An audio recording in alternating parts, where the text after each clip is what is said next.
हं. नमस्कार शेतकरी मित्रांनो, नितीन बापू कापशे मी शेतकरी आहे आणि मी माझी शेती करत असताना हजारो एकर द्राक्षाची लागण कुठलीही सीमा न ठेवता द्राक्ष शेती फळशेती वाढवण्याचं काम करतो गेली 15-20 वर्ष झालं.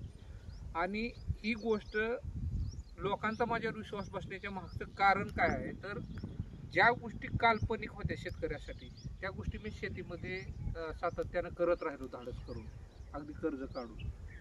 त्या गोष्टीला यश येत गेलं. आता तुम्हाला एक छोटंसं उदाहरण सांगतो की मालवंडी हद्दीवर जमीन आहे, मालवंडीची शिवाय, आणि इथं पाण्याचा कुठलाही सोर्स नाही. आणि कापशेवाडी गाव ही अशा ठिकाणी गाव आहे की तिथून शिनाला पण पाणी जातं आणि निम्म्या शिवाराचं पाणी भोगावतीला जातं. तर या ठिकाणी पाणी आणणं किंवा इथे द्राक्ष शेती करणं, त्याच्यासाठी पाणी कुठून आणायचं, तर इथून शिनाचं अंतर आहे 11 किलोमीटर. तर ती पहिल्या टप्प्यामध्ये ती काम केलं मी. आणि शिनाचं पाणी सुद्धा 20-25 दिवस आवर्तन संपल्यावर जाईनं गेल्यानंतर परत नव्यानं समस्या तयार व्हायली. आणि त्याच्यासाठी परत मी ही एक 5 एकराचं शेततळ करायचा विचार केला. आणि ती शेततळ गेली 10 वर्ष झालं मी ती वापरतो, भरतो. पावसाळा आता ती यावर्षी भरून झालंय. आणि तुम्ही बघू शकता शेततळ्याचं पाणी. आणि ही ही एक याच्यामध्ये जर अडचण आली तरी एकदम सगळे अडचण येऊ नये किंवा पेपरला काय प्रॉब्लेम आला तरी अडचण येऊ नये म्हणून आपण याच्यामध्ये 2 तलाव केले. तर 2 तलाव करत असताना आपल्या डोक्यामध्ये एक विचार होता की समजा काय आपल्याला हे झालं, दगाफटका झाला, जर 2 तळ्यापेक्षा 1 तळ आपल्या हातामध्ये राहिलं पाहिजे. आणि ही हा जो तलाव आहे अशा ठिकाणी केलं की इथून बघा, तुम्ही बघू शकता, याला लाईटची गरज नाही. हा सायपनचा पाईप आहे आणि याच्यातून खाली 35 मीटर, बाकीची जी शेती आपली ती 35 मीटरचा हेड आहे ज्या ठिकाणी आपण पाण्याची साठवण केली. आणि या ठिकाणून सायपनचा वाल चालू केला की अगदी 10च्या मोटरचा जेवढा प्रेशर येतो त्या प्रेशरनं पाणी आपल्या शेतामध्ये 24 तास उपलब्ध राहतं. आणि त्याच्यासाठी ज्या लागणाऱ्या गोष्टी, ते 2 तलाव मी तुम्हाला दाखवतो.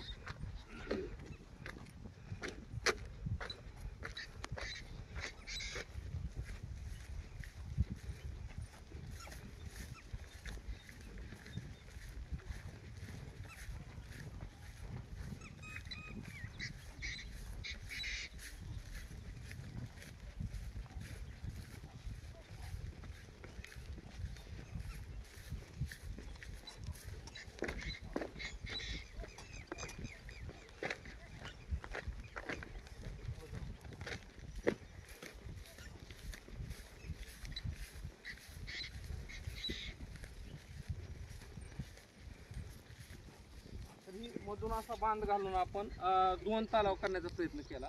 आणि ही 3 एकराचा, ह्याची उंची आहे, खोली आहे 57 फूट. तर पाणी क्षमता ह्या दोन्ही तलावाची मिळून 5 फूट आहे. किमान 20 एकराला आपल्या एक सीझन पाणी पुरू शकतं. आणि आता यावर्षी पाऊसकाळ झाल्यामुळं आपण तलाव भरण्याचं काम शेवटच्या टप्प्यात आले.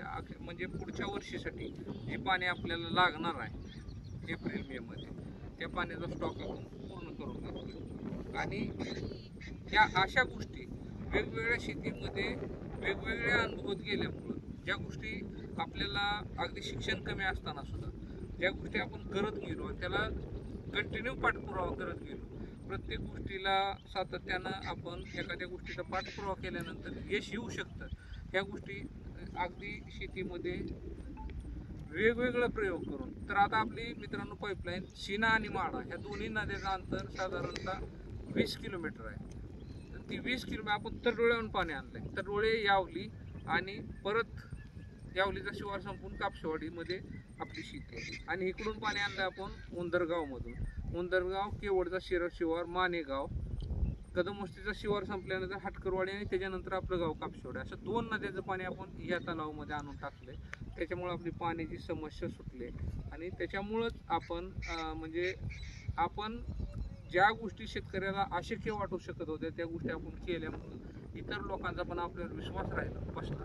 आणि त्याच्यामुळं आपण हजारो एकर फळशेतीची लागवड आपल्या भागामध्ये करू शकतो. आणि इथून पुढं पण आपण कायमस्वरूपी त्या गोष्टीचा पाठपुरावा करून, पाठलाग करून फळशेती कशी आपल्या जिल्ह्यामध्ये जास्तीत जास्त वाढ होईल त्याच्यासाठी प्रयत्न करणार आहे. त्याच्यासाठी तुम्ही माझ्यासोबत जोडण्यासाठी तुम्ही सबस्क्राईब करा, बेल आयकॉन सबस्क्राईब करा आणि आपल्या जो चॅनल आहे त्या चॅनलच्या सोबत जोडलं जा आणि तुम्ही त्याच्यासोबत जोडा. आणि नंतर आपण तुम्हाला जे काही गोष्टी सुचते त्या गोष्टी तुम्ही मला कमेंटद्वारे सांगत राहा. आपण मिळून सर्वजण एक शेतीमध्ये नवीन पिढीला सोबत घेऊन आपण एक नवीन भरारी घेऊया. नमस्कार.